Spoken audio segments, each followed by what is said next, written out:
असं एक कुसुमाग्रज असं म्हणतात, मोडला संसार जरी मोडला कणा जरी संसार नाही मोडला, फाटीवर हात ठेवून मने लढा, अशी एक कुसुमाग्रजाची एक 2 ओळीची कथा आहे। मराठींच्या खरं तर जे काही आता स्मारकाचा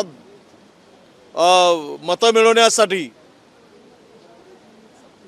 जो फंडा वापरला जातो आहे, अरे छत्रपती शिवाजी महाराजांचं स्मारक खुद्द पंतप्रधानांच्या हस्ते भूमिपूजन करून पूर्ण करू शकला नाही। छत्रपती शिवरायाचा अपमान केलात आणि तुम्हाला पुन्हा शिवाजी महाराजांचं नाव घेताना थोडी लाजही वाटत नाही, हे खेदानं म्हणावंसं वाटतं। हे जे काही बजेट आणले गेलं, यातून केंद्र सरकारची पाठ थोपटून लोकसभेला मतं मिळवती मस्त कशी मिळतील, अशा पद्धतीचा एकूण या सगळ्या बजेटमध्ये प्रावधान दिसलेलं आहे।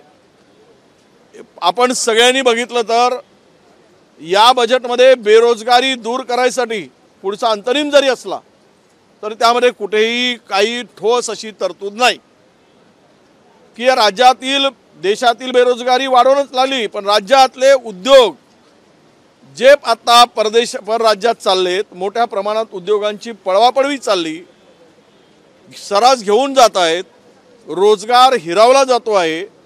अशा स्थितीत नवीन उद्योगांना या ठिकाणी काही सरकारची ठोस तरतूद दिसेल, नवीन धोरण दिसेल, त्या धोरणावर काही मोठ्या प्रमाणात खर्च करून सवलती दिसतील, अशा प्रकारचं कुठेही काही दिसलं नाही।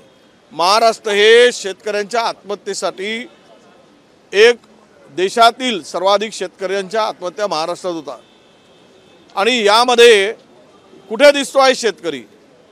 केवळ महिला सक्षमीकरणाच्या नावाखाली केवळ यांनी उल्लेख केला। आता मला वाटतं की यांनी सर्व स्मारकांचा उल्लेख केला आणि यांची एक अशी म्हण आहे की आता हे सर्व स्मारक झाल्यानंतर हे एवढे विचित्र लोक आहेत की उद्या नथुराम गोडसेचं एक स्मारक शिल्लक ठेवतील। म्हणजे सर्व स्मारकाच्या भरोशावर मतं, उद्या न वाटेल की नथुराम गोडसेचं उभारूनही मतं मिळेल। हे एक म्हण आहे। या सरकारची अवस्था अशी आहे, फोडूनी दुसऱ्याचे पक्ष, महाराष्ट्र करूया भक्ष, त्यासाठी आम्ही सदैव दक्ष आणि महाराष्ट्र लुटणे हेच आमचे लक्ष। खरं तर मिहानमध्ये उद्योग नाहीत, 100 कोटीची तरतूद। खरं राज्याचे प्रमुख जरी ठाण्याचे असले तरी राज्य हे नागपूरवरून चालतं, उद्योगाची अवदसा आहे तिथे आणि 100 कोटीची तरतूद। अनेक गोष्टी सांगता येईल ज्यामध्ये काय बनलं, यांनी नेहमी आम्ही तरतूद करणार आहोत, आमची करण्याची ही तयारी आहे, आम्ही हे करणार आहोत। याच्या पलीकडं महाराष्ट्राच्या या अंतरिम बजेटमध्ये काही दिसलेलं नाही। महिला सक्षमीकरणाचा उल्लेख केला, परंतु त्यामध्ये ठोक असं काही दिसलेलं नाही। या सर्वच बजेटची कारणमीमांसा केल्यानंतर, पाहिल्यानंतर, ऐकल्यानंतर महाराष्ट्र पुन्हा खड्ड्यात घालण्याचं काम या सरकारकडून होते आहे, हे आता सिद्ध झालेलं आहे। हे तीनही मंडळी मिळून ज्या पद्धतीनं राज्याचा गाडा हाकत आहेत, हे इथून स्पष्ट झालं आहे की फक्त एवढाच आता निधी शिल्लक ठेवायचा मला वाटत होती की अपेक्षा, की आता स्पेशल निधी हे ठेवतील पक्षफोडीसाठी। तरतूद काय असेल, ठोक तरतूद, पक्ष फोडण्यासाठी ठोक तरतूद असेल असं मला दिसत होतं, पण तेवढी एक तरतूद दिसली नाही, नाहीतर सर्व तरतुदी यांनी केल्या। अरे महाराष्ट्र उजळायसाठी विळाच उचलला असेल तर यापेक्षा हा दुर्दैवी बजेट दुसरा असू शकत नाही। शेतकरी, शेतमजूर आज बेरोजगार, शिक्षणाच्या संदर्भात अनास्था आणि त्याही पलीकडे जाऊन या महाराष्ट्रातील महिलांच्या जे काही आत्ता महिलांवरचे अत्याचार असतील, महिलांच्या सक्षमीकरणाचे विषय असतील, यावर कुठलाही या बजेटमध्ये प्रावधान ठोक दिसलेला नाही। केवळ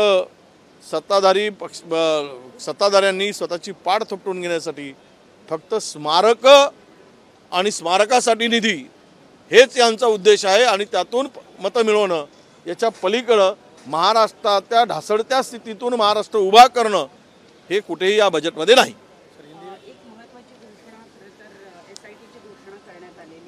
बजट बोलू अपन, मग SIT वर बोलू। बजट के ऊपर आपका क्या रिएक्शन है, बोल दीजिए हिंदी में बजट को लेकर।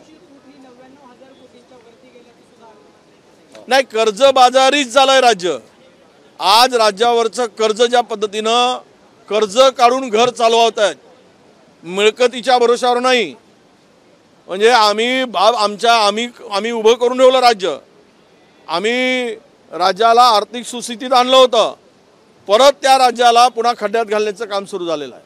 ही वित्तीय तूट म्हणजेच विकासाचं गाजर अंदाज घेऊन तुम्हाला जर एवढी मोठी तूट भरून कशी काढणार, तर विकासाचं गाजर दाखवणार आणि दुसरीकडे ही तूट भरून काढण्यासाठी लोकांना महागाईचा सामोरं जावं लागेल, विविध टॅक्स रूपाने वसूल करायसाठी त्याच्यात वाढ करावी लागेल। तोच उद्देश असणार आहे। निवडणूक झाली की लोकांची लूट सुरू होईल, त्यांचं जेब कापणं सुरू होईल। ह्या वित्तीय तुटातील एवढी मोठी तूट जे दिसते आहे त्यातून सरकारचा स्पष्ट इरादा या ठिकाणी दिसतोय।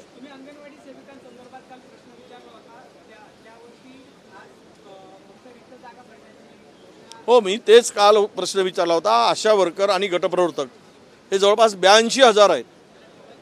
त्यांनी डिपार्टमेंटनी 7,000 रुपये मानधन वाढीचा प्रस्ताव तयार केला, पण तो कॅबिनेट पुढे येतच नाही, आणलंच जात नाही आहे।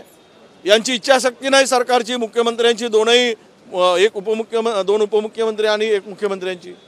सव्वा महिना दीड महिना झाला आंदोलन करतायत। या महिलांचा श्राप जो आहे, या महिलांचा श्राप यांना लागल्याशिवाय राहणार नाही। त्यांचा इतका त्या महिलांना ऊन पाऊस किती सगळं घरदार सोडून, सगळ्या अनेक विवाहित महिला आहेत, त्या महिला इथे येऊन बिचाऱ्या कशाची पर्वा न करता हक्कासाठी लढतायत। म्हणजेच मला हे आता काही पहिलंचं बजेट तर पंचामृत होतं, त्याचं पंचामृत तर आता अमृत कुठे गेलं काही दिसलं नाही। पूर्वीचा मागच्या वित्तमंत्र्यांनी मांडलेला बजेट पंचामृत, तो अमृताचाच पत्ता नाही। आता ह्या बजेट सर्व पाहिल्यानंतर हे विषामृत ठरू नये म्हणजे झालं। सर, जलयुक्त शिवारमधून 300 युनिटपर्यंत शेतकऱ्यांना वीज मोफत दिलेलं आहे, याचबरोबर गड किल्ल्यांसाठी पण मोठा निधी आणि तरतूद केलेला आहे। ह्या महत्त्वाच्या घोषणा आहेत का? जलयुक्त शिवारमधून 300 युनिटपर्यंत शेतकऱ्यांना मोफत वीज देणार आहे आणि गड किल्ल्यासाठी अनेक दिवसांपासून 300 युनिट म्हणजे काय होतं? एका दिवसासाठी होतं जलयुक्त शिवार। 300 युनिट म्हणजे एक दिवसाचा वापर। 300 युनिट होतातच किती? 3.5 HP पंप चालवला तर 12 तासामध्ये 300 युनिट संपतील। एक आहे गाजर आहे, यातून काय फार काही शेतकऱ्याला आधार मिळेल ही बनवाबनवी आहे। सर, वडेट्टीवार सर, जरांगे पाटील यांनी मुख्यमंत्री आणि उपमुख्यमंत्र्यांची माफी मागितली, याकडे कसं काय आता थोड्या नाही, मोठेपणा दाखवायला पाहिजेत। कोणावरही, कोणी जरांगे पाटलावरही बोलू नयेत आणि जरांगे पाटलांनी दुसऱ्यावरही बोलू नयेत। सुसंस्कृत महाराष्ट्रातले काही तथ्य पत्ते पाळले गेले पाहिजेत आणि आपण बोलताना मर्यादा ठेवले गेले पाहिजेत। संविधानिक मागायचा हक्क मागत असताना तो संविधानिक मार्गानेच मागितला पाहिजेत, शांततेच्या आणि अहिंसेच्या मार्गानेच मागितला पाहिजेत। हे तेवढंच मात्र खरं आहे। आम्ही कुठल्याही वाईट बेचिराग वगैरे करणं अशा काही हिंसक गोष्टीचं आम्ही समर्थन करणार नाही। माफी मागून जरांगे पाटलांनी फार मोठेपणा दाखवला आहे। असे सत्ताधारी पक्षातील जे काही आमदार आहेत, दुसऱ्यांना आई बहिणीच्या शिव्या घालतात, त्यांनी सुद्धा आता माफी मागितली तर महाराष्ट्र मोठा झाल्याचं दिसेल। सर, बजट पे हिंदी में जानना चाहेंगे, जो आज बजट पेश हुआ है उस पे क्या? कुछ नहीं है, खुदा पहाड़ निकला चुहा, वही पंचामृत गया खड्डे में, अमृत भी नहीं मिला, कुछ नहीं मिला। जहर देकर लोगों को मारने का काम दिख रहा है। ये सब जो आज का जो अंतरिम बजट है, ये महाराष्ट्र को फिर से खड्डे में डालने वाला है। ना इसमें महिलाओं के लिए कुछ महिला के सक्षमीकरण के लिए है, ना किसानों को आज की स्थिति से बाहर निकालने के लिए, बेरोजगार को इसमें तो कोई पता ही नहीं कि उनके लिए कुछ सरकार करने जा रही है, ना इंडस्ट्रियल ग्रोथ के लिए, डेवलपमेंट के लिए जहाँ से रोजगार उपलब्ध होता है तो उसके लिए कोई नया इंडस्ट्री को सहूलत देना, बूस्ट देना, इसका कोई प्रावधान इसमें नहीं है। एक तो ये आज का बजट बोले तो पुराने बजट का ही नया बजट है, केवल स्मारकों का बजट और वोट लोकसभा में वोट मिलाने के लिए जितने भी स्मारक खड़ा कर सकते हैं, ये घोषणा हुई। ये स्मारक होंगे क्या नहीं पता नहीं, छत्रपति शिवाजी महाराज के स्मारक की घोषणा हुई, उसका जल पूजन हुआ, फिर भी आज के तारीख में इन्होंने कोई वो काम शुरू भी नहीं किया। तो यही इससे ही पता चलता है, ये घोषणा करते हैं वोट पाने के लिए, वोट मिलने के बाद ये लोग भूल जाते हैं जनता को, ये स्मारक वारक कुछ नहीं बनेंगे, केवल इलेक्शन का फंडा होगा।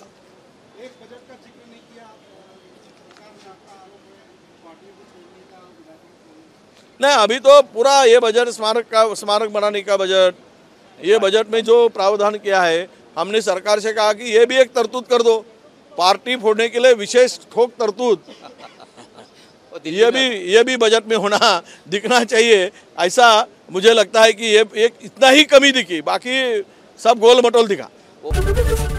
एबीपी माझा, उघडा डोळे बघा नीट।